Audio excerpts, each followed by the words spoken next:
칼빈의 5대 강령 알미니안 다 같이 시작. 전적 부패, 자유의지 잔존, 무조건적 선택, 예지 예정, 대안 속죄, 만인 구원, 불강적 은혜, 강적 은혜, 궁극적 구원 상실. 한 번 더 시작. 전적 부패, 자유의지 잔존, 무조건적 선택, 예지 예정, 대안 속죄, 만인 구원, 불강적 은혜, 강적 은혜, 궁극적 구원 상실. 자, 사람은 구원 받나 못 받나? 못 받아요. 왜 못 받아? 하나님의 주권. 그걸 확실하게 누구에게나 말해줄 수 있어야 돼. 왜 구원 못 받아? 자기 의로는 구원을 못 받아. 첫째는 생명의 주권은 하나님에 있어. 자살은 하나님의 주권을 짓밟는 거야. I'm okay. 내가 내 맘대로 한다. 먹어라. 똑같은 얘기야. 두 번째는 그거 딱 정리해서 머릿속에 집어넣어야 돼. 두 번째는 살인하지 말라. 살인하지 말라. 타살이나 자살이나 하나님의 주권을 월권하는 살인이야. 자살도 살인이고 타살도 살인이야. 남을 죽이는 것도 살인이고 자기가 자기 생명을 죽이는 것도 똑같은 살인이야. 그러므로 살인하는 자는 절대로 구원받을 수가 없어. 남을 죽인 경우에는 회개할 기회가 있지만은 자기가 자기를 죽인 경우에는 회개할 기회도 없어. 그러니까 김대도 같은 저 전라도에서 서울 올라오면서 그냥 이유 없이 아무나 그냥 닥치는 대로 그냥 꽃게이든 돌멩이든 그냥 닥치는 대로 17명을 죽이고 서울까지 올라온 살인마 김대도 사형 선고를 받고 감옥에 있으면서 거기서 주님을 만나고 영접을 하고 그 다음에 전도사가 돼가지고 그 안에서 그저 만나는 사람마다 전도하고 그러다가 마지막에 사형당할 때에 할 말이 있느냐 하니까 나 같은 죄인 살리신 하나님의 은혜를 내가 어떻게 감출 수 있겠느냐 그러면서 하나님께 감사의 찬송을 부르고 왔어. 오른편 강도도 당신의 나라 일들이 나를 기억하소서. 한마디의 회개로 내가 나와 함께 낙원에 이르자 구원받아서. 남을 모르고 남을 죽였을 때는 회개의 기회가 있지만은 자기가 자기를 죽이면 회개의 기회가 없어. 그러니까 이건 뭐 말할 필요도 없이 이건 죽는 거야. 이해가 되겠어요? 세 번째는 중생과 성화 결의를 오해하면 안 된다. 다른 말로 말하면 견인 결의를 오해하면 안 된다. 결의야 뭐야? 궁극적 구원인데 이거 지금 제일 어려운 구원론의 핵심이야. 한 번 받은 구원은 영원히 취소되지 않는다. 왜? 구원은 믿음으로 받았지 행함으로 받은 게 아니기 때문에 한 번 받은 구원이 우리의 행위 때문에 구원이 취소되지 않는다. 이게 잘못된 교리주의자, 잘못된 견인 교리를 철석같이 믿고 있는 사람들입니다. 오늘날 목사들 타락, 크리스천들의 타락이 다 여기서 오는 거예요. 한 번 받은 구원은 절대로 취소되지 않는다.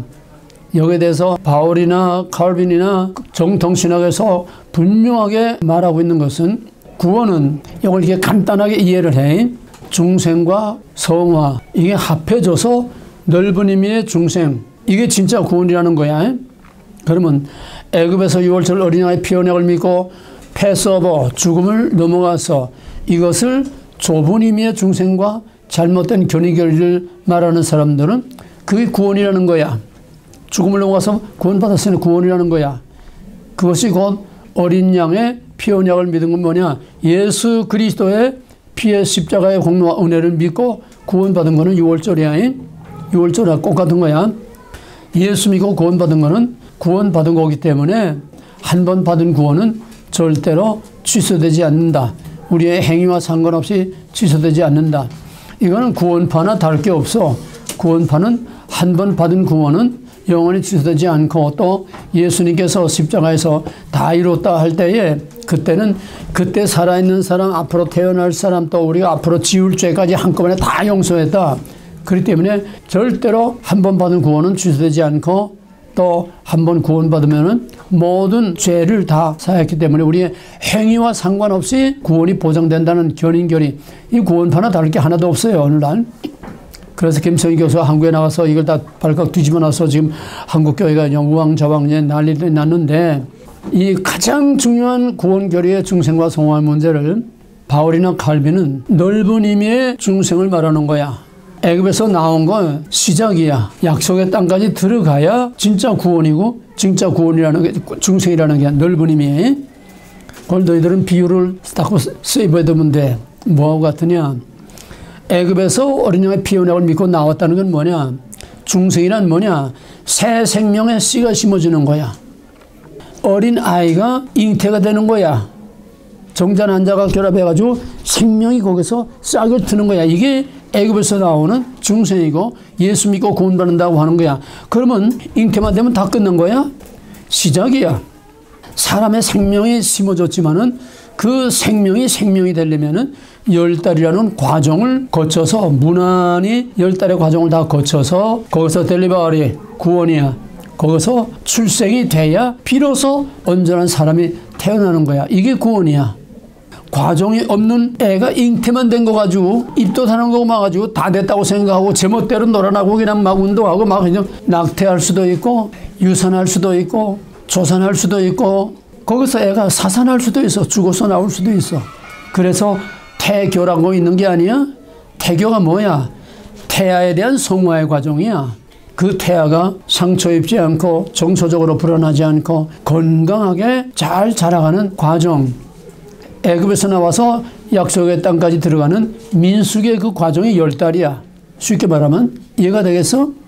그래서 태교라는 게 있는 거야. 좋은 음악을 듣고 나쁜 생각, 화내지 않고 다투지 않고 싸우지 않고 이 정서, 불안, 공포 이런 게 없고, 그저 평안한 마음으로 음식도 조심하고 몸도 조심하고 해서 태아가 안정과 평안한 가운데 무럭무럭 자라가더라.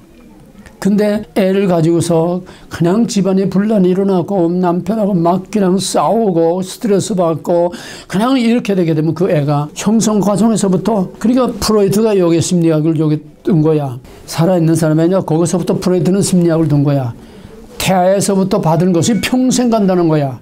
거기서 받은 스트레스, 거기서 받은 영향이 인격 형성, 그 사람의 정서를 형성하는데 거기서 5살까지 과정에서 형성되는 거에 평생 간다는 거야.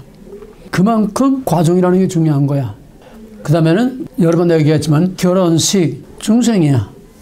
결혼식만 했다고 그냥 제멋대로 놀아나고 넌 너대로 난 나대로 제멋대로 해. 그건 결혼이 아니야.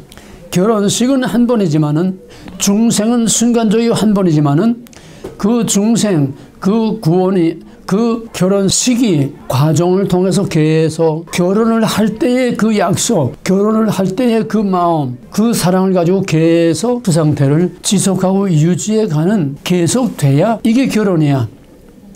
결혼은 시작인 동시에 끝까지 검은 머리 팥벌이 될 때까지 끝까지 가야 온전한 구원이라는 거야. 그러니까 결혼이나 태아나 또 출애굽 과정에서 애굽에서 나와서 가나안 땅까지 들어가는 것이 구원이다.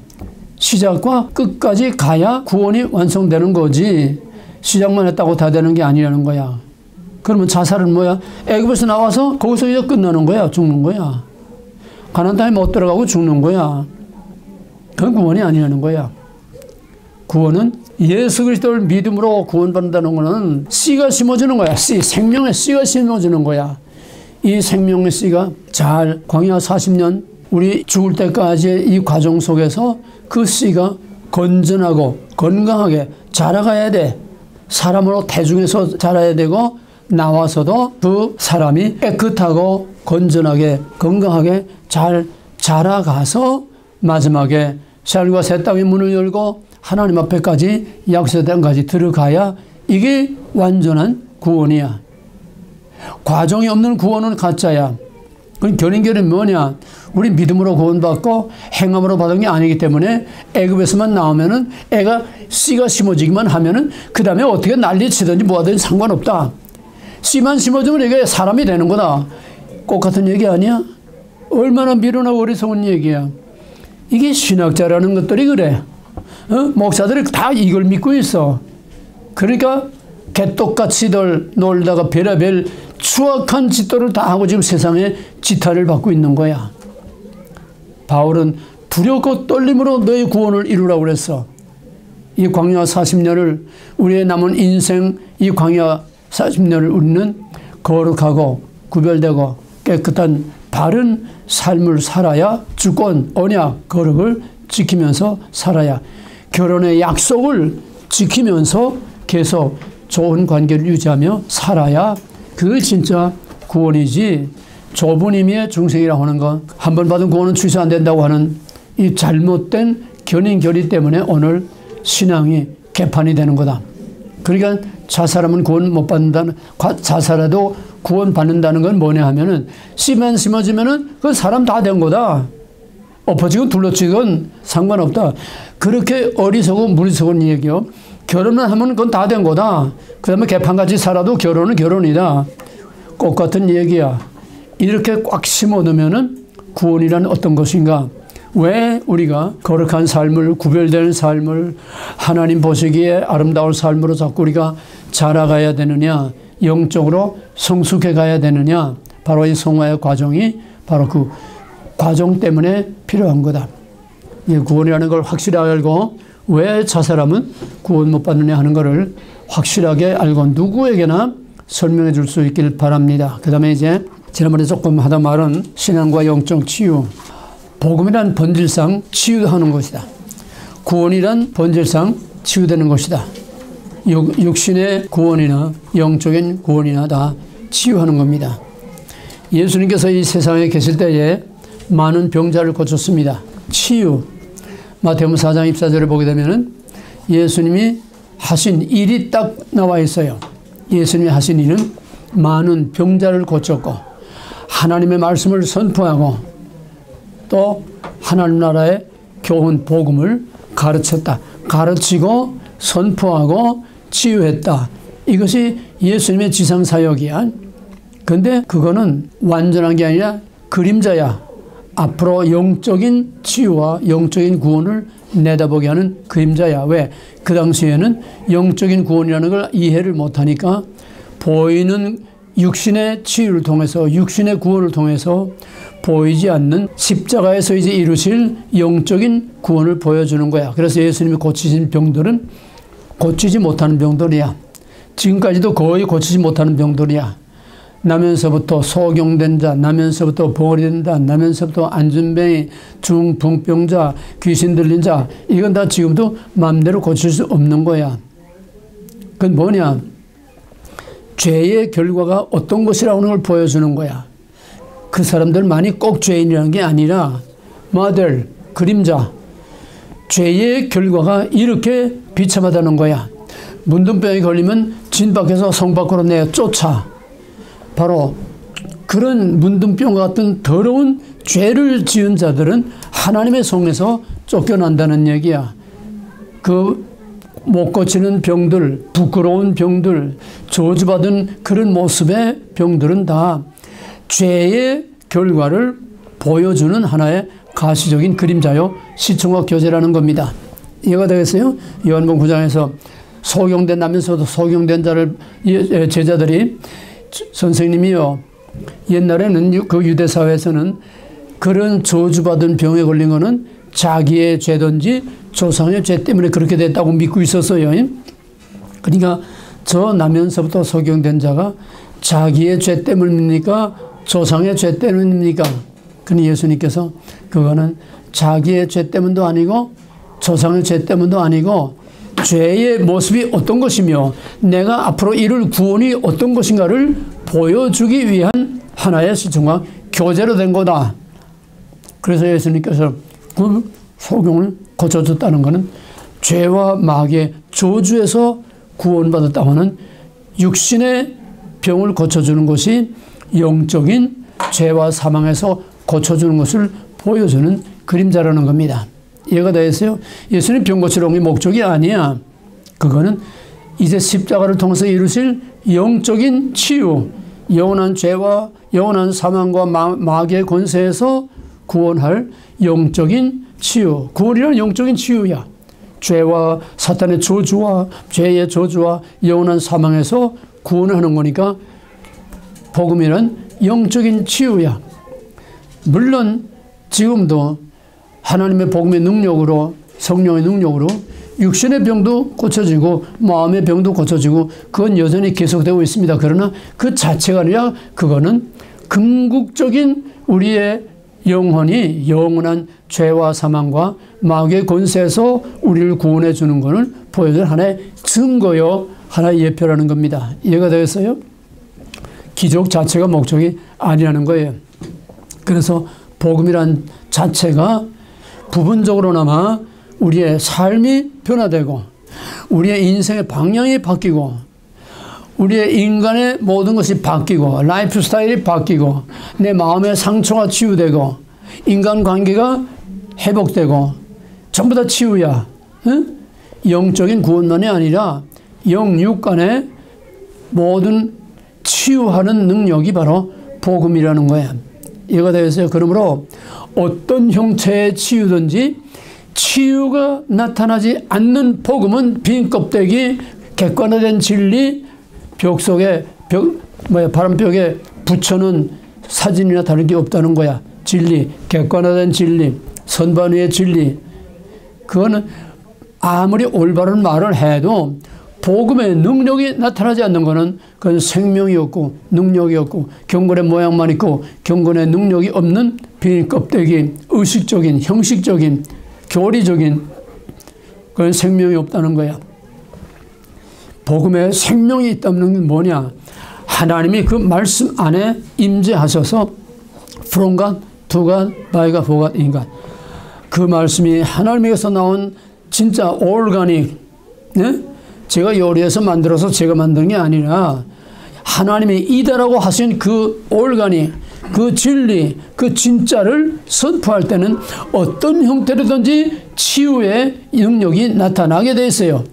마음의 찔림을 받든지 마음의 감동을 마음의 위로를 받든지 마음의 상처의 치유를 받든지 감사와 기쁨이 넘치든지 어떤 형태로든지 치유가 나타나게 돼 있는 것이 그게 바로 복음이지 아무런 그게 없으면 그건 복음이라고 할 수가 없어요. 그 복음이라는 말을 바꾸면 뭐냐? 진리야. 진리를 알지니 진리가 너희를 자유케 하리라. 진리, 복음이야. 진리, 예수님 말씀, 진리. 그게 바로 살아있는 치유하는 능력이 있다는 거야. 그러므로 행동하지 않는 진리, 주관화되지 않은 진리, 객관화된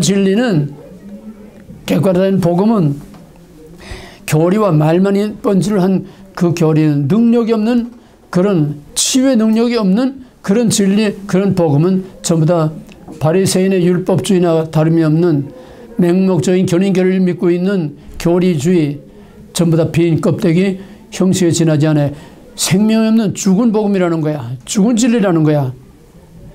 근데 아무런 능력이 없고 아무런 작용이 없는 그 기능을 잃어버린 그 정도면 괜찮아. 약이 효력이 없어진 정도는 괜찮아. 근데 여기 독을 섞고 마약을 섞고 진통제를 섞고 사람들을 속여 뭔 소리인지 알아? 이게 오늘 목사들이 하는 짓이야. Made by pastor. From 것이 아니야. From me, from man. 이게 오늘 복음이라는 거짓말 빈 껍데기 속에서 살 사람도 죽여. 왜? 함량 미달 정도가 아니라 거기에 불순물을 섞어 팔아. 너희들 프리메슨 그거 할 때 다 배웠지? 오늘날 모든 음식물의 뭐 60 몇 프로 이상이 전부 다 거기다 어떤 약을 집어넣는다든지 다 봤지? 동영상 봤지? 기억이 안 나? 지금 순수한 올가닉은 거의 없어. 내 손으로 내 마당에 심어서 내가 먹는 거 아니면은 순수한 올가닉은 그 마켓에서 파는 올가닉 그거 못 믿어. 한국에서 어떤 TV에 한번 나왔는데 농촌에서 이제 올가닉 농사를 하는 사람이야. 그 TV에서 인터뷰를 하는데 올가닉을 이제 그 대답하는 사람이 올가닉 그걸 실체로 이제 잘 얘기하니까 100% 올가닉은 없습니다. 그래가지고는 타산이 안 맞습니다. 그럼 오늘 100% 올가닉 말씀을 들을 수 있겠나? 다 가짜 올가닉이야. 물론 우리는 100% 올가닉은 우리가 할 수 없어요. 왜? 우리는 100% 영감받은 선지자나 사도가 아니기 때문에 하나님이 이다라고 한 그대로 올가닉으로 전하기는 어려워요. 왜? 내 생각이 거기에 개입이 되고 또 오늘 시대의 어떤 그 흐름과 이런 것들이 자꾸 가미가 되니까 100%는 못 되더라도 최선의 그런 함량을 거기다가 담아서 먹여줘야 그 말씀을 먹고 자라는 거예요. 지금 내 인터넷 구독자들이 최근에 근래에 와가지고서 금년에 갑자기 금년 후반에 오면서 갑자기 구독자들이 늘어났어요. 2만 명으로 늘어났어. 갑자기. 그리고 12기 모집을 딱 광고를 하니까 지금 매일 두세 사람 계속 들어오는데 지금 완전히 등록한 사람만 지금 43명. 등록비 내고 완전히 등록한 사람이 43명이에요. 왜냐? 너무 함량 비달과 오히려 점점 병들어서 시들어서 죽게 만드는 이런 가짜 복음만 먹더니 갈급해서 여기 가도 가짜 저기 가도 가짜 갈급해서 그러다가 요 근래에 이제 세상이 급박해지니까 유튜브를 자꾸 헤매는 거야. 갈급하니까 뭔가 좀 뭘 얻으려고 헤매다 보니까는 내 유튜브들을 이제 많이 보게 된 거야. 내 유튜브를 보니까 이거다. 이걸 어떻게 내가 좀 더 체계적으로 배울 수 없느냐 했는데 광고가 딱 나가니까 무릎을 칵 치면서 바로 이거다. 정신없이들 달라붙어요 지금. 이게 생명의 샘이라네. 이게 목마른 하갈의 생명의 샘이라는 거야. 그리고 광고를 본 사람은 지금 약 2,500명 정도가 광고를 봤어. 광고가 유튜브에 다 이제 분석이 다 나와요. 어떤 층이 이걸 들으며 이거를 처음에만 듣다가 중단되는 숫자가 얼마며 다 분석이 나와요. 유튜브에서. 근데 광고를 본 사람이 무려 근 2,500명 정도가 광고를 봤어. 그 다음에 하겠다고 한 사람들이 한 50명 내지 60명이 이걸 하겠다고 했는데 실제로 오늘까지 등록한 사람은 지금 53명 아니 43명 등록해 놓고도 얼마 되지 않았는데 등록해 놓고도 내 못하겠어요. 둘이가 또 떨어져 나갔어. 이게 남은 자의 모델을 보여주는 거야. 이해가 되겠어요? 주여 주여 하는 자가 2,500명이라고 하면은 크리스천이 2,500명이라고 하면은 진짜 생명의 말씀을 알고 깨닫고 그 맛을 알고 말씀을 붙드는 사람이 5,60명이라고 하면은 그 중에서도 진짜 생명의 교류, 태아와 모태가 생명으로 에너지로 교류되는 살아있는 깨어있는 그런 남은 자가 43명 현재로서 대충 그런 비율로 보면은 남은 자와 주여 주여 하는 자들하고 남은 자와 대충 비슷한 모델이 나오지 않겠느냐. 이해가 되겠어요? 너희들은 그래서 그 남은 자가 되기 위해서 다른 데서 먹이지 못하는 그래도 가장 순수한 올가닉을 여기서 먹이고 그 올가닉을 먹고 너희들은 남들과 달리 성숙하고 자라가야 돼. 이해가 되겠어요? 암만 좋은 걸 먹여도 어린 애들이 저절로 안 먹는 애들이 있어. 다 골치 아파요. 저절로 안 먹어. 음식을 잘 안 먹어. 암만 좋은 모유라고 해도 제가 안 먹으려면 어쩔 수 없어. 영국 속담에 마부가 말을 물가로 끌고 갈 수는 있어도 마부가 그 말에게 물을 먹여줄 수는 없다. 이게 우리야. 내가 마부야. 너희들 물가로 내가 생명의 물가로 끌고 가. 너희들이 먹어야지. 나 혼자 맨날 떠든다고 아무 일도 일어나지 않아. 왜? 복음은 주관화. 내 것으로, 내가 먹어서 카이로스, 내 것으로 딱 낚아채서 자기 것을 만들어야 돼. 계속 듣고 계속 묵상하고 계속 자기 적용을 위해서 씨름하고 몸부림치면서 그러면서 자라가야 되는 거야. 복음은 치유하는 것이다. 진리란 치유하는 것이다. 치유가 일어나지 않는 것은 그 복음과 그 진리가 가짜든가 오염됐든가 아니면은 본인들이 그걸 받아먹지 않는 거야. 본인들이 받아먹지 않는 거야. 본인들이 그걸 받아먹고 소화를 잘 시켜야 되는데 받아먹고 소화를 못 시키고 설사를 하고 탈만 나고 먹지를 않고 그거 어쩔 수가 없어요. 하나님의 생명의 말씀도 꼭 같습니다. 그러면 치유란 어떤 것이냐?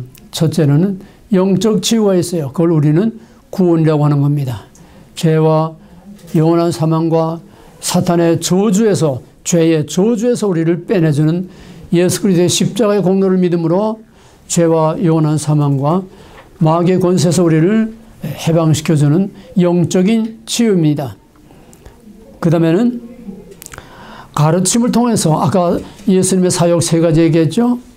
치유, 그 다음에는 가르치는 사역을 통해서 점점 생명의 말씀을 받아 먹으면서 건강하게 자라가야 돼. 성장이 없는 건 죽은 거예요. 파스칼은 정지는 죽음이라고 그랬어요.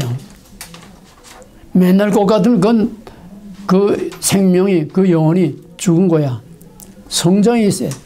빠르든 느리든 성장이 있어야 그게 정상적인 사람이지. 성장이 없으면은 어떤 사람은 난쟁이. 내 허리 절반도 안 차는 난쟁인데 얼굴 보면은 완전히 5, 60대 완전히 그냥 연골 다 익은 그런 어른인데 키가 내 허리만도 못 차. 오늘 난쟁이 크리스찬들이 얼마나 많은지 몰라. 관록만 자랑하고 자라야 돼. 얼마큼 자라? 그리스도의 장성한 분량까지 쉽게 말하면 예수님 키만큼 자라야 된다는 거야. 예? 성장이 없는 거는 복음이 아니고 진리가 아니고 진정한 믿음이 아니라는 거야. 그러니까 영적 치유를 통해서 우리가 새 생명을 받고 하나님의 말씀의 가르침을 통해서 성령과 말씀 안에서 무럭무럭 자라가야 돼. 그 다음에는 치유가 되면은 자기만 치유로 끝나는 게 아니라 남을 치유해야 됩니다. 자동사에서 타동사로까지 발전이 돼야 된다는 거야. 자동사는 내가 한다, 내가 먹는다, 내가 잔다, 내게 행동, 나 자신을 위한 행동이 자동사라면은 타동사는 남으로 하여금 되게 한다, 남으로 하여금 하게 한다. 다른 사람을 치유해서 그 사람이 또 다른 사람을 치유하는 사람이 되게 하는 것이 이게 진정한 치유. 거기까지 자라가야 돼. 자기만 자라서 제비떼비만 불리는 것, 이건 온전한 치유가 아니야. 남에게까지 그 치유의 역사를 미쳐야 돼. 복음을 전하고 가르치고 양육하고 길러서 그 사람이 치유되고 또 다른 사람을 치유할 수 있게 해주는, 이게 정상적인 치유입니다. 자, 그러면은 우리가 치유받아야 할 부분이 영적인 문제, 그 다음엔 정서적인, 정신적인 그런 문제, 그 다음에는 육체적인 문제, 그 세 부분을 우리가 볼 수 있겠죠. 자, 그러면은 여기서 지금 상처의 치유라고 하는 제일 중요한 게, 지난번에 말하기를 정신병은 3가지로 온다고 그랬어요. 하나는 유전적인 요인으로 오는 정신병, 정신분열증. 두 번째는 정신적, 감정, 정서적으로 오는 환경과 삶의 과정에서 스트레스를 받는다든지 여러 가지 외부적인 요인에 의해서 이런 정서 불안과 돌아버리는 거예요. 그게 주로 이제 가장 중요한 상처의 치유 과정이고, 그 다음에 세 번째로는 완전히 마귀가 들어와서 그를 완전히 사로잡고 있는 영적인, 그거는 마귀 쫓아야지 초현대 과학과 의학으로도 절대로 마귀가 들어서 그 사람을 돌게 만드는 거는 절대로 다른 방법으로 고칠 수가 없어요. 이열치열. 환경으로 인해서 온 거는 그 환경으로 인해서 온 원인과 그 과정을 잘 케어해 줌으로써 그를 치유해야 되는 거고, 유전적으로 온 거는 요즘 약간의 이제 가능성이 나오는 건 그 게놈, 유전자 변형해가지고 그거를 이제 고칠 수 있는 이런 가능성이 조금씩 나오고 있어요. 그 유전 요인을 바꾸는 거야. 게놈에서 유전 요인을 바꿔서 그거를 이식을 시켜가지고 그 유전자를 이식을 시켜서 치유하는 이 근본 치료죠. 그건 아직 이제 시작 단계에 불과하고 아직은 묘한 문제예요. 그 다음에는 이제 영적으로 잘못된 것들. 그럼 오늘 쉽게 말해서 모든 사람들은 다 미쳤는데 무엇에 어느 정도 미쳤느냐, 그게 차일 뿐이에요. 자기에게 미친 사람 자기밖에 몰라. 자기에게 미친 사람은 자기밖에 몰라. 자기 자존심, 자기 욕심, 자기 주장, 자기가 제일이다, 자기 도취, 일단 미친 거야. 정상이 아니야. 그러니까 그런 두 번째 부분, 치유의, 상처의 치유의 부분, 이 부분은 너무나 복잡 다양하기 때문에 그걸 완전히 이렇게 깨끗하게 한마디로 정리하기는 어렵습니다. 그러나 그 문제를 해결하지 못하고는 우리가 복음이 복음될 수 없고 진리가 될 수도 없고 우리 믿음이 바른 믿음이 될 수가 없어요.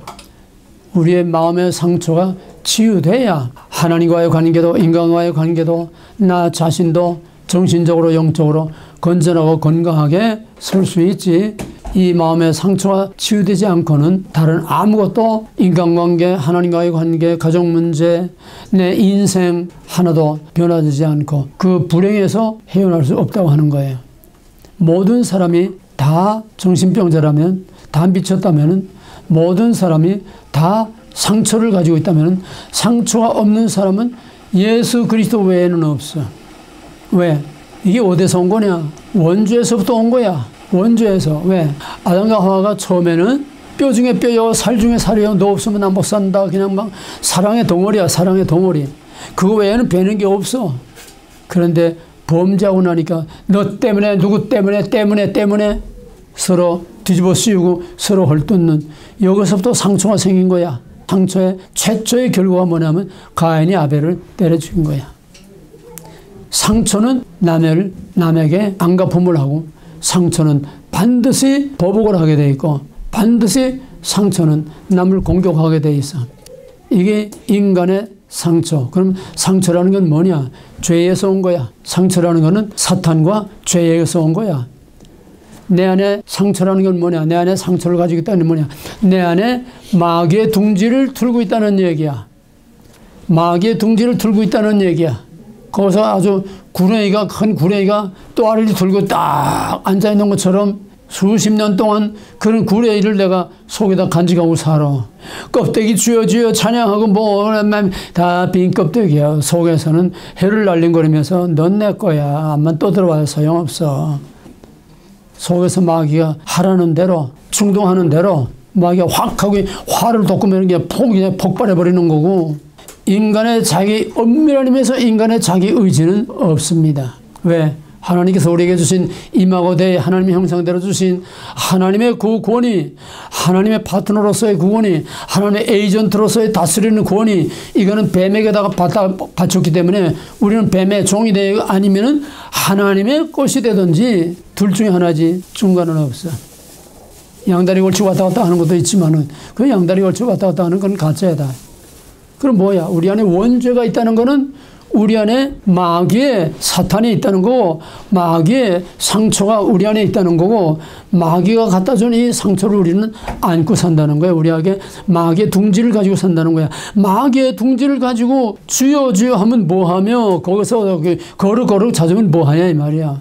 이 문제를 해결하지 않고는 근본적으로 우리 믿음이 바로 설 수 없고 하나님과의 관계, 인간과의 관계, 모든 가족 문제, 자기 인생 생각하고 느끼고 말하고 행동하는 모든 라이프 스타일이 내 속에서 다 컨트롤하는 거야.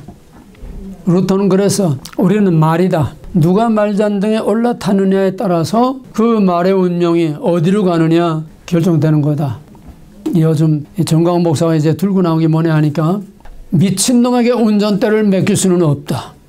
누구냐 하면은 나치 때 2차 대전 말기 나치 때에 보네프라고 하는 신학자, 행동하는 신학자가 저 나치라고 하는 히틀러라고 하는 미친놈에게 이 독일이라는 자동차에 운전대를 맡길 수는 없다. 그래서 히틀러 암살 조직에 거기에 가입했다가 발각이 돼서 불과 독일이 망하기 한 달 전인가 2달 전인가 그때 사용을 당했어요. 그 보네프가 한 말이 미친놈에게 운전대를 맡길 수는 없다. 정광훈 목사가 6월 5일 날 문재인 하야 7개 항목에 문재인 하야하라고 하면서 그때 한 말이 미친놈에게 운전대를 맡길 수는 없다. 보네프의 이 말을 가지고 자 그러면 루터의 말을 다시 인용하면 우리는 말이야. 우리는 자동차야. 그럼 어떻게 돼? 나라고 하는 인생을, 나라고 하는 삶을, 나라고 하는 존재를 내 안에 미친놈 마귀한테 내 운전대를 맡길 수는 없다. 그럼 어떻게 해야 돼? 그 마귀를 내쫓아야 돼. 마귀를 뿌리를 뽑아야 돼. 그 마귀를 나야 말려 죽이든지 녹여 죽이든지. 옛날에는 좀 더러운 말인데 옛날에는 이제 우리 한국에서는 해충이 많았어요. 생야채를 먹으니까 그러면 해충약을 먹으면 해충이 이만한 것들이 나와. 하나둘도 아니고 그때는 재래식 화장실 아니야. 끔찍해. 그런 구레이 같은 마귀를 우리 안에 가지고 산다고 생각을 해봐. 끔찍하지. 그래서 우리가 영적 치유를 하지 않고는 성경과 암만 해도 빈 껍데기라는 거야. 이 마귀의 상처, 이 상처는 마귀가 가져오는 거 원죄고 사탄이 가져오는 거고 죄가 가져오는 거야. 영적으로는 예수님이 십자가에서 우리를 다 구원했다고 하지만은 그거는 아직도 보이지 않는 게 현실이 아니야. 천상적, 법정적, 하늘의 호적에만 올린 거지. 우리가 완전히 구원받은 게 아니야. 정신적으로, 육체적으로 우리의 삶이, 우리의 인간이 변화된 게 아니야. 우리가 의로워진 게 아니야. 칭의. 나 너 더러운 거 안 봤다. 내 죄 안 봤다. 없는 것처럼 봐준 거지. 우리가 꼭 깨끗해진 게 아니고 거룩해진 게 아니고 완전히 치유된 게 아니야. 스타트일 뿐이야.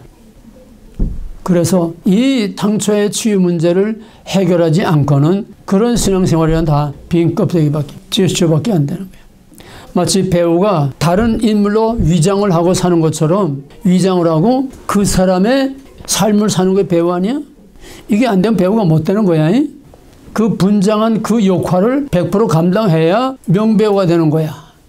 그럼 자기의 이게 그대로 나오게 되면 그건 쫓겨나. 자기라는 게 없고 완전히 제2의 인생의 역할을 하면서 우린 전부 다 배우야. 왜? 이 상처 때문에 이제 뒤에 할 거지만 이 상처 때문에 자기의 핸디캡, 자기의 문제, 자기의 아픔 이거를 위장하고 배우같이 탈을 쓰고 사는 거야. 가면을 쓰고 사는 거야. 이게 모든 인간들이야. 이걸 벗어 던지고 치유가 돼야 광명한 빛 가운데서 우리가 당당하게 자기의 아이덴티티를 가지고 살 수가 있는 거야.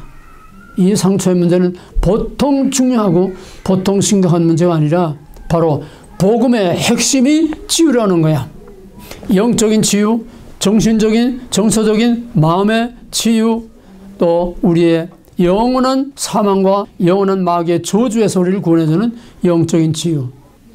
그게 전혀 없다면 그거는 가짜야. 자기가 자기에게 쏟고 있고 자기가 하나님과 다른 사람들과 속이고 있는 거야. 위장 속에, 가면 속에 숨어서 사는 거야. 이게 아니야. 그래서 우리는 이 상처의 치유라는 문제를 근본적으로 해결해야 된다. 그 상처가 뭐냐? 상처라는 실체가 뭐냐? 마귀의 둥지다. 죄와 마귀의 둥지다. 상처가 어디서 오냐? 죄와 마귀에서 오는 것이다. 그 원뿌리가 뭐냐? 원죄다. 원죄. 우리는 예수 믿고 구원받았다고 하지만은 우리는 영적으로는 천상적으로 법정적으로는 하나님의 자녀라 거룩한 하나님의 백성이라 하지만은 그건 현실이 아니야. 천상적 법정적인 하나님 나라 거기에서만 지금 그렇게 약속이 돼 있는 거지. 우리는 여전히 아담의 원죄를 안고 살고 아담의 더러운 피가 우리 속에 흐르고 있고 그 아담을 유혹한 그 뱀, 그 마귀가 우리 안에 득실득실하고 살고 있어. 그래서 우리는 이 싸움을 살면서 마귀가 나를 운전하느냐 성령이 나를 운전하느냐 그 차이가 신앙의 차이야. 그러니까 상처의 치유라는 것은 근본적으로 구원론의 핵심이야. 성경과 진리의 핵심이야. 믿음의 핵심이야.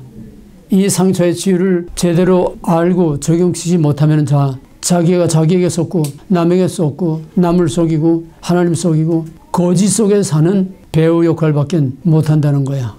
이 상처는 마귀가 쏘는 것이다. 그러면 상처 어떻게 우리에게 들어온다고 그랬어? 상처 어떻게 우리에게 들어오는 과정? 필링을 통해서. 필링, 생각, 마음, 느낌, 감정. 그게 뭐라고? 새가 내 머리 위로 날아. 다 같이 시작. 새가 내 머리 위로 날아가는 것은 막을 수 없지만 내 머리 위에 둥지에 트는 것은 막을 수 있다. 바로 이 새라는 게 순간적으로 휙 하고 지나가는 새라는 게 마귀고 죄고 불의와 악이야. 우리는 하나님께서 우리에게 풍부한 감정을 주셔서 희노애락, 화도 날 수 있고 다 풍부한 감정을 주어서 그 자체가 나쁜 건 아니야. 내가 신학교에서 강의할 때 어떤 사람이 강의 끝나고 남아서 조용히 이제 단 둘이 나한테 오더니 목사님 정말 상담할 게 있습니다. 나는 여자만 보면 자꾸 이상한 생각이 자꾸 들어오는데 예수님은 마태복음 5장 산상수훈에서 여자를 보고 음욕을 품은 자마다 이미 간음하였느니라 하네. 나는 계속 간음을 하면서 삽니다. 어떻게 해야 됩니까? 그래서 새가 머리 위에 날아가는 것은 막을 수 없다. 여자 보고 아름답게 생각되고 야 참 아름답다.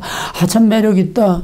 저는 왜 저렇게 못생겼나? 불쾌하고 즐겁고 이건 새가 날아가는 게 순간적으로 느끼는 감정이야. 어떤 사람들은 주는 거 없이 괜히 미운 사람이고 어떤 사람들은 받는 거 없이 괜히 예쁘고 가서 좀 이제 얘기라도 좀 붙여보고 싶고 나쁜 생각이 아니라고. 그건 감정이야. 이 감정이 성령을 충만하면 다 그냥 예뻐 보이고 사랑스럽고 마귀가 꽉 차게 되면 그냥 그저 다 부정적이고 배타적이고 저걸 왜 저렇게 생겼나 저 성질머리 못되게 생겼다 자꾸 부정적이고 네거티브 이거로만 꽉 차는 거야. 누가 내 운전대를 잡느냐에 따라서 그냥 순간적으로 스쳐 지나가는 감정, 불쾌한 감정 이런 것들은 내게 스트레스 이거는 새가 날아가는 거야. 이건 어쩔 수 없어. 우리에게 그런 감정을 가지고 있기 때문에 그 감정 없으면 그건 뭐 목석이고 돌멩이고 짐승이지. 그게 있으니까 아름다운 노래도 만들고 음악도 만들고 그림도 그리고 예술을 할 수 있는 거 아니야? 그 자체가 나쁜 건 아니야. 누가 그걸 움직이느냐 그게 중요한 거고 또 그걸 내 안에 들어오는 과정을 우리가 허용하느냐 허용하지 않느냐. 이 군대에서는 한때 초전 격리할 때 초전 박살 초전 박살 처음에 박살을 하고 기선을 꺾고 처음에 기선을 꺾고 대가리를 꺾어놔야 길을 꺾어놔야 이기지 처음부터 무서워서 벌벌 떠고 이러면은 절대로 이길 수 없다는 거야. 마귀와의 싸움도 그래. 겁을 먹고 괜히 주저주저하고 어물어물하면 마귀가 똥 싸. 그게 뭐야? 새가 날아가는 것은 막을 수 없지만 내 속에 둥지를 두는 것은 막아야 된다. 그건 뭐냐? 순간적으로 지나가는 어떤 생각, 괘씸한 생각, 내가 그럴 수 있어, 나를 그렇게 했어요. 다 좋아. 그거를 내가 품으면 안 돼. 에베소 5장 죄를 짓되 해가 지기까지 품지 말라. 연장시키면은 순식간에 그게 내 안에 들어와서 둥지를 틀고 새끼를 까는데 무서운 속도로 번식을 하고 자기 집을 딱 틀고 앉아있어. 내 아는 젊은 목사가 공공사를 하고 있는데 그 목사는 정말 둘이가 다 너무 오픈되어 있고 너무 믿음들이 좋고 좀 너무 아름다운 가정이야. 그 목사 사모가 하는 얘기가 우리는 다퉈도 화가 나도 5분 안에 다 풀어요. 연장시키지 않는다는 거야. 화가 나도 5분 이상 씩씩거리면서 연장시키지 않는다. 이게 참 어려운 겁니다. 말하는 내 안에도 마귀의 둥지가 얼마나 많은지 몰라. 속에 꿍 하고 품고 있는 거. 천사가 아니면 다 마귀 둥지를 가지고 사는 거야. 그게 뭐야? 상처야. 상처란 마귀의 둥지다.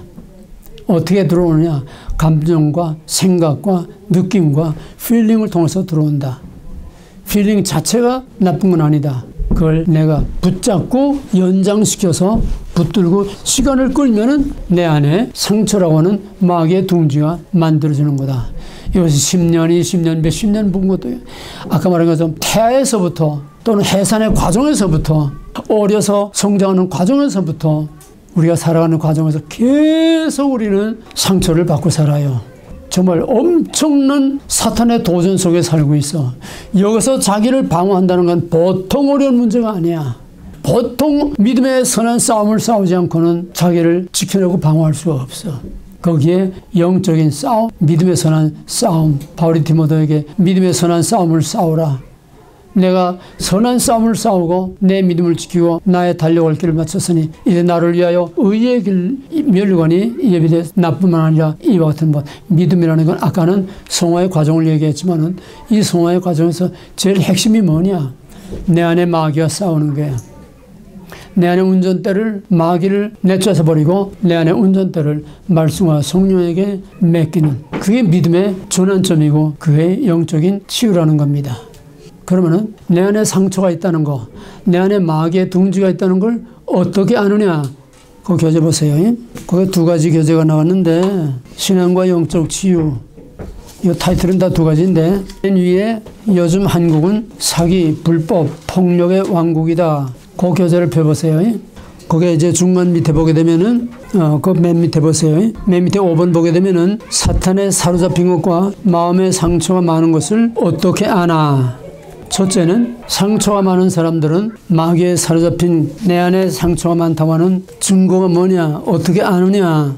가장 중요한 거는 마음의 안정감, 또 침착하게 안정된 안정감이었고 항상 불안정해.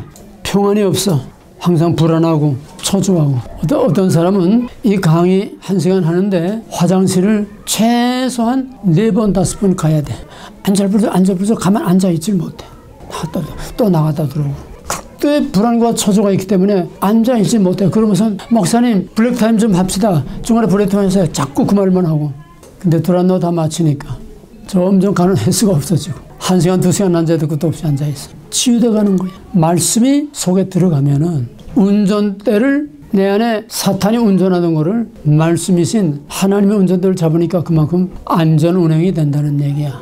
이 상처의 치유야. 교회가 맨날 복타령만 하고 맨날 듣기 좋은 소리만 할 게 아니라 상처에 치유를 해줘야 돼.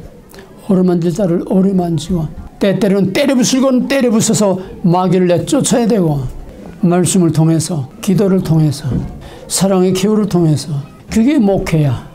그게 패스토야. 그 예수님 우리에게 보여주신 패스토야. 근데 1000명, 2000명, 몇천명, 만명 가지고 할 수 있어 없어? 그건 순 장돌배이지. 그러니까 그 기업체지. 그러면은 한 사람 한 사람 영혼을 위해서 내가 목회할 때는 우리 교인들 이름을 전부 다 이렇게 명단을 만들어 가지고 거기에 이제 남편 또 여자만 믿고 남편이 안 믿으면 건 가로속에 해서 자녀들 이름까지 다 해서 밤새 강대상에 앉아서 하나하나 이름을 부르면서 매일 기도를 해. 매일 기도를 해. 두란노 너희들도 이름을 적진 않지만 몇 사람 안 되니까 내가 얼굴 하나하나를 찍으면서 매일 기도를 해. 그렇지 않고는 이게 17년, 18년 계속 유지가 안 돼. 무슨 힘으로 이걸 끌어잡아? 사랑과 기도와 성령의 능력으로 이걸 붙들어주는 거지. 그게 없으면은 그건 패스토가 아니야. 그러면 몇 사람 정도까지를 그렇게 하나하나 그 영혼의 상태와 그의 오늘의 마음의 상태와 그의 가정의 형편과 그의 모든 상태를 하나하나 깨주면서 어떻게 다 케어하고 그걸 다 파악하고 할 수 있겠느냐. 내 경험으로는 맥시멈 100명 정도 자기 자녀같이 자기 가정같이 케어할 수 있어. 최대한 잡는다고 해도 200~300명 이상 이건 그 이상 되면 그건 완전히 장돌배야. 케어할 수 없어. 그들의 영혼과 그들의 인생과 그들의 삶을 책임질 수 없어. 하나하나 형편을 알 수 없어. 그냥 가만히 있어도 너희들 이 속사람의 생각, 마음, 이 영적인 상태 미묘하게 이렇게 움직이는 거 가만히 앉아도 훤히 다 봐. 근데 이게 몇백 명 되면 내가 그거 하나하나 다 하기가 어려워. 양심적인 목회는 100명 미만이라야 그래도 자기 자식처럼 누가 지금 어디가 아픈지 마음 영적으로 지금 무슨 문제가 지금 생기고 있는지 그건 자기도 몰라. 영적인 문제 자기도 몰라. 사탄이 어디를 지금 쑤시고 있는지 몰라. 그걸 다 하나하나 꿰뚫어 봐야 된다는 거야. 그래서 내가 그걸 막아주고 차단해주고 내가 대신 싸워주고 그걸 해야 케어가 되는 거고 그걸 해야 그 양떼들을 이끌고 갈 수 있는 거야. 그래서 여기 상처해 준 건 뭐 다 할 수는 없어요. 불안, 초조, 갈등, 공허, 집중력 상실. 그러니까 마음에 상처가 심한 아이들은 절대로 암만 가정교사가 다 붙여주고 해도 성적 안 올라갑니다. 왜? 집중력이 없어. 기억력이 없어요. 집중력이 없으니까 기억력도 없어. 의욕이 없어. 뭘 하려고 하는 의욕이 없어. 자신이 없어. 전부 다 이게 상처 때문입니다. 그 상처가 치유되면은 절로 성적이 올라가게 돼 있어요. 인위적인 방법으로 되는 게 아니야. 그 다음에 건망증, 기억상실, 오해, 곡해, 삐죽삐죽 자라고 불신, 갈등, 배타적이고 부정적이고 이게 또 양면으로 나타나는데 A형적인 사람들은 분노, 폭발, 난폭, 범죄, 살인 또 내적으로 속으로 움츠러드는 내성적인 사람들은 원망과 우울증, 거짓말, 또 허풍, 과시, 과소비, 낭비, 돌출 행동 그 다음에 요즘 특히 보는 그 헬스 가서 보게 되면 그냥 온몸에 징그럽게 그냥 온몸을 문신한 사람들이 있어. 완전히 문신에 옷을 입었어. 근데 그걸 창피한 걸 몰라. 자기가 왜 그런지 몰라. 그만큼 그 사람은 마음의 문제를 많이 가지고 있나. 정신적인, 영적인, 정신적인 문제를 많이 가지고 있는 거야. 그것도요, 빤듯한 중상층 가정에 안정되고 빤듯한 가정에 있는 아이들은 암만 젊은 애들라도 문신 하나도 안 했어요. 깨끗한 아이들이 있어. 이 건전한 아이야. 정신적으로 건전한 아이들이야. 이건 다 사탄의 짓들입니다. 그 다음에 항상 고통을 호소하는데 이 상처가 많은 사람들은 마음에 아픈 거는 자기도 몰라요. 아픈 건지. 화나고 뭐 불평하고 항상 괴롭고 이런 건 알지 마음의 아픈 자체는 모릅니다. 왜 화가 나는지도 모르고 왜 슬프고 왜 좌절하는지도 몰라. 그런데 여기서 마음의 고통으로만 끝나는 게 아니라 이 극도의 정서 불안과 극도의 상처가 심한 경우에는 실제로 육체적으로도 고통을 당합니다. 그 왜 여자들 중에 상상 임신이라는 게 있잖아. 꼭 임신하고 똑같이 입덧도 하고 똑같이 임신하는 상상 임신. 그거 다 비슷한 얘기야. 이 마음의 상처가 심한 사람들은 사방에 아파. 여기에 쑤시고 저기 아프고 항상 고통을 호소해. 그건 뭐냐? 난 이렇게 많은 아픔과 상처를 가지고 있으니까 내게 좀 관심을 가져달라. 나를 좀 알아달라. 나를 좀 케어해달라. 호소하는 거야. 어떤 아이는 내가 아는 어떤 아이는 내 목회할 때에 그 아이가 어린아이인데 항상 집에서도 저런 코너 구석에 이렇게 엉추리게 앉아서 그냥 책만 보고 있어. 엉클이고 이렇게 앉아서. 왜냐? 세상이 괴롭다는 거야. 세상이 싫다는 거야. 세상이 두렵다는 거야. 난 어머니의 그 평안하던 어머니의 그 뱃속에 들어가고 싶다는 거야. 그 메시지야. 그 메시지를 그냥 호소하고 있는 거야.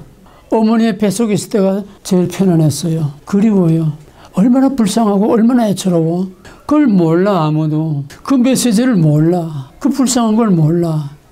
얼마나 외롭고 얼마나 슬프고 얼마나 아프고 얼마나 괴로우면은 부모의 따뜻한 풍성한 사랑과 인정을 받지 못하고 우리는 상태와 정도의 차이일 뿐이지 요즘 살기 좋은 환경 좋은 이런 데서는 그런 스타일의 현대적인 상처를 많이 갖고 있어. 옛날에 가난하고 어려울 때는 뭐 자식들 돌보는 게 어디 있어. 그냥 밥만 먹여주고 학교만 보내면 그거면 다 하는 거지. 그잖아. 그래도 그때는 또 그 나름대로 그렇게 큰 상처를 입지 않았어.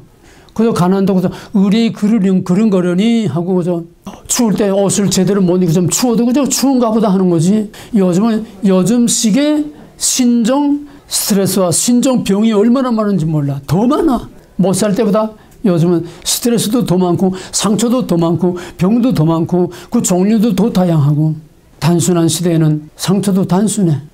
치유도 쉬워요. 그만큼. 요즘은 너무 사회가 복잡하고 너무 우리 생각하는 거와 우리 모든 삶의 환경이 너무 복잡하기 때문에 이 치유가 어려워. 한마디로 말하면은 지금 한국의 종북 좌파 그 사람들은 이론적인 마르크시스트가 아니야. 뭔 소리인지 알겠어? 이론적인 마르크시스트는 극소수야.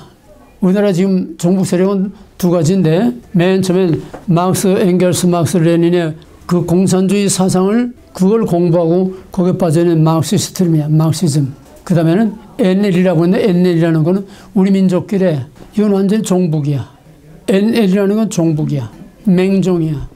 그럼 이 사람들은 왜 그렇게 되느냐. 김일성이가 70년대부터 6.25 때 물리적인 싸움에서 밀리니까 전략을 바꾼 거야. 소위 프레임 전쟁을 하는 거야. 프레임. 진영을 만들어가지고, 자기 진영을 만들어가지고 전쟁을 한다는 거야. 그게 뭐냐? 심리전이야. 남한에서 불평이 많고, 머리 좋고, 돈이 없고, 가난한 애들을 뽑아서 서울대, 법대, 서울대다 보내라.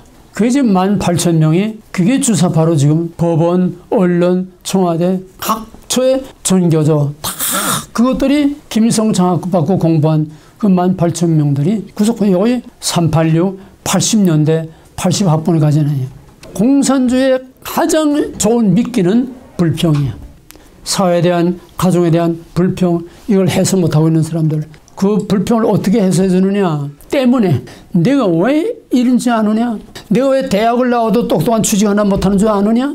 사회의 부조리와 사회의 계급의식과 이게 잘못돼서 그런 거야. 이걸 깨뜨려버려야 돼. 내가 왜 가난한 줄 아느냐. 너 죽도록 일을 해봐라. 지방간 말은 못해. 왜 그러냐. 1%의 가진 자에게 착취를 당하고 있기 때문에 그 1%의 가진 자를 다 깨뜨려버리고 다 평등, 자유, 평등 하지 않고는 절대, 이게 남미에서 일어난 해방신학과 종속이론이라고 하는 바로 이게 소셜리즘이야. 불평을 어떻게 하느냐. 불평을 적을 만들어, 돌출구를 만들어, 공격의 타겟을 만들어. 그 다음에는 증오심을 자꾸 키워줘. 증오심을. 족개감을, 그 다음에는 투쟁으로 나가기. 이게 공산주의 교과서야. 기본 교과서야. 그걸 우리가 영적으로 보면 뭐냐. 불평은 마귀의 통로다. 마귀의 미끼라는 거야. 그러면 하나님의 은혜는 뭐냐? 감사. 불평과 감사. 그게 하나님의 통로냐? 마귀의 통로냐? 내 마음대로 안 돼. 누가 운전대를 잡고 있느냐? 마귀가 내 운전대를 잡고 있으면 사사건건 불. 나는요, 옛날에 세상 사람들이 몽땅 다 왼수야. 왼수. 다 왼수야. 다 가해자야. 나하고 직접 관계가 있거나 없거나 저놈들은 다 가해자야. 내 원수야. 날 알아주는 놈 하나도 없어. 오직 나 하나뿐이야. 나 혼자 외로워. 그 내가 젊었을 때 내 호, 요즘은 호라는 것도 모르지만 자기 이름 말고 호라는 게 있잖아. 내 호가 뭔지 알아? 외로울 고자, 구름은 자. 한 조각 구름, 구름이 이렇게 떼어로 있는 게 아니고 한 조각 구름이 허공에 매달려서 홀로 외롭게 또 있는 한 조각 구름이라는 거야. 그게 뭐야? 고독. 고독. 난 고독을 씹으면서, 고독과 싸우면서, 고독을 즐기면서, 그러니까 나 외에는 다 가해자요, 다 원수요. 그런 신경쇠약의 극도의 최악의 상황에서 내가 완전히 미쳐서 정신병에 들어갈 그 상황까지 갔었어요. 상처의 치유를 받지 못한 사람은 남의 상처를 케어하고 치유할 수가 없어요. 왜? 과부산정한다고. 남의 아픔을 알 수 없는 거야. 운동선수를 훈련시키고 운동선수를 훌륭한 운동선수로 키우려면은 그 필드에서 실제로 뛴 선수 출신이 아니고는 비디오 가지고 이론 가지고 박사학위 가지고 절대로 선수를 못 만들어. 자기가 땀 흘리면서 구박을 받으면서 온갖 굴욕적인 것을 감수하면서 그런 훈련을 받고, 그리고 필드에서 선수로 뛴 선수 출신이라야 남을 훈련시켜서 선수를 만들 수 있는 거야. 이게 목회자야. 목회자가 치유가 돼야 되고, 목회자가 훈련이 돼야 되고, 훈련을 받아서 자기가 그런 훈련에 엄청난 대가를 지불하고 그런 뼈아픈 훈련을 받고 그런 과정을 다 넘어가야 남의 사정을 알고 남을 케어하고 치유할 수 있는 거야. 신학교 가지고 안 돼. 메스터 과정, 대거리 박사학위 과정은 안 돼. 믿음이란 철두철미 과정이야. 과정. 애굽에서 가나안 땅의 과정. 삶의 현실, 체험. 가장 리얼한 거고, 가장 액티브한 거고, 가장 현실적이고 실질적인 삶 자체가 그게 믿음이지. 교회 가서 예배드리는 게 아니야. 성경 많이 하는 게 아니야. 몇십 년 믿고 직분 받고 장로 권사 목사 되는 게 아니야. 과정이야, 과정. 삶의 과정. 그 과정에서 누가 운전대를 잡느냐, 누가 나를 잡느냐. 바꿔 말하면 내가 무엇에 의해서 내 삶이, 내 모든 결정, 판단, 내 모든 인생의 방향, 내 삶이 무엇에 의해서 지배를 받고 무엇에 의해서 영향을 받느냐. 이건 리얼한 문제야. 믿음이란 정말 리얼리즘이야. 추상적이고 관념적이고 이게 아니야. 이론적이고 믿음이야말로 정말 리얼리즘이야. 광야의 40년 리얼리즘이야. 실제. 그럼 교회는 지금 전부 다 붕 떠 있어. 허공에 떠 있어. 구름처럼 허공에 떠 있는 거야. 교회라는 거는. 오늘 신앙이라는 거는. 뿌리도 없고 아무것도 그냥 중간에 바람 부는 대로 그냥 흘러가는 거야. 우리는 삶의 현실에, 역사의 현실에 좋던 싫던 아프던 괴롭던 믿던 겁던 삶의 현실에 뿌리를 두고 거기서 자라가야 비바람 맞고 태풍을 맞고 하면서 거기서 자라가야 이게 진짜 인간이고 진짜 인생이고. 그래서 실존주의라는 게 나온 거야. 잃어버린 실존. 내 가짜 삶을 다 벗겨버리고 벗어던지고 내 본래의 너 자신의 존재를 다시 살려내라. 근데 실존 철학에 이론 가지고 안 돼. 지나가는 바람일 뿐이야. 이거 할 수 있는 게 뭐냐. 진짜 살아있는 복음의 능력만이 우리를 근본적으로 치유할 수가 있어. 인간을 바꾸고 인생을 바꾸고 생각을 바꾸고 마음을 바꾸고 우리의 모든 영적인 상태와 모든 인간관계 하나님과의 관계를 바꾸는 건 이게 리얼리즘이야. 실제야. 현실이야. 이건 아주 액티브한 행동이야. 이게 복음이야. 이게 치유하는 복음이야. 불안하던 자가 마음의 평안을 얻어야 돼. 이 불안의 가장 중요한 건 이 치유의 능력입니다. 처음에 딱 와서 보면은 전부 마음에 안정이 없어요. 다 불안하고 그냥 어딘가 다 항상 불안정하고 흔들흔들하고. 근데 한 3년쯤 지나가면 그때부터는 이제 뜸이 들어. 안정감이 생기고. 불안에 나온 사람들이 다른 사람들과 다르다고 하면은 중심이 오뚜기처럼 중심이 딱 잡혀 있어서 이렇게 롤링 왔다 갔다 흔들리고 이게 없어. 그게 그만큼 영적으로 치유가 된다는 얘기. 말씀과 성령 안에서 치유가 된다는 얘기야. 영적 치유를 하지 못하고는 인생도 신앙도 모든 선하게 보이는 거 다 쬐쬐고 가면이고 위선이라는 거야. 그러면은 본격적인 이제 다음 시간부터 들어갑니다. 그러면은 어떻게 해서 치유해야 되느냐? 어떻게 치유를 해야 되느냐? 내가 병이 들었으면은 먼저 아픔을 알아야 돼. 아픔의 정체와 실체를 알아야 돼. 하나님께서 우리에게 고통을 주신 것은 건강에 신호등을 달아준 거야. 얘가 되어서 염통 걷는 줄 모른다는 말이 있잖아.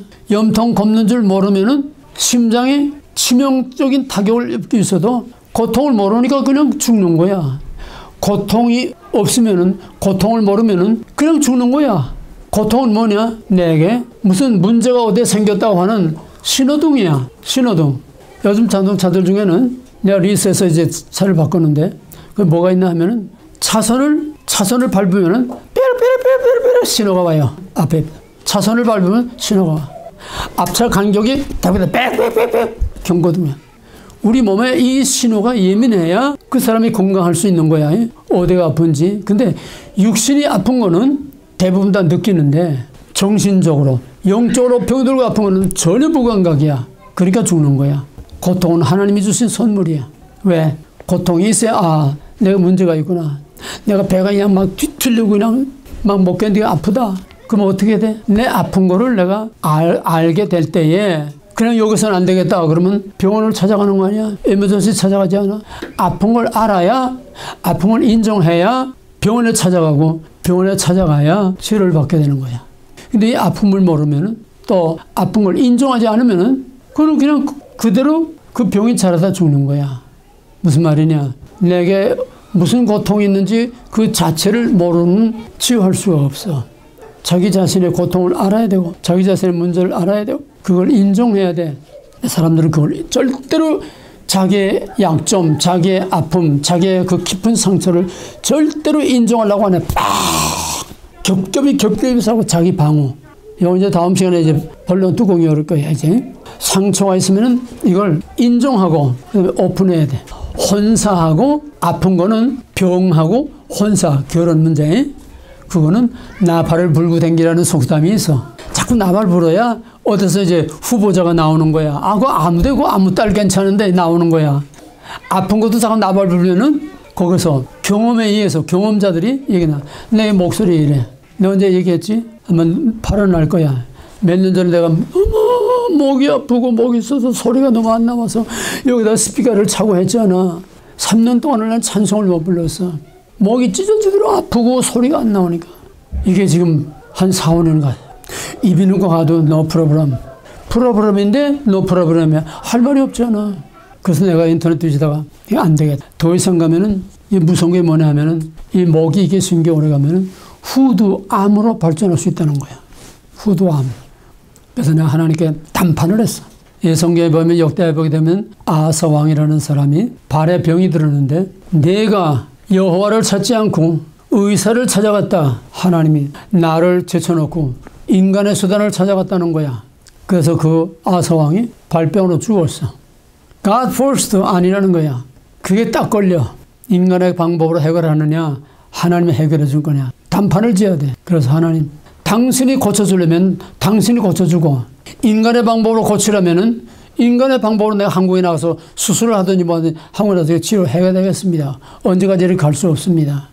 당신이 고쳐주든지 일주일 기간 딱 주고 일주일 안에 당신이 고쳐주던가 아니면은 그 시간이 지나면은 인간의 방법에 의학도 다 하나님이 주신 은혜니까 의학의 방법으로 고치라고 하는 줄 알고 내가 한국에 가고 수술하겠습니다.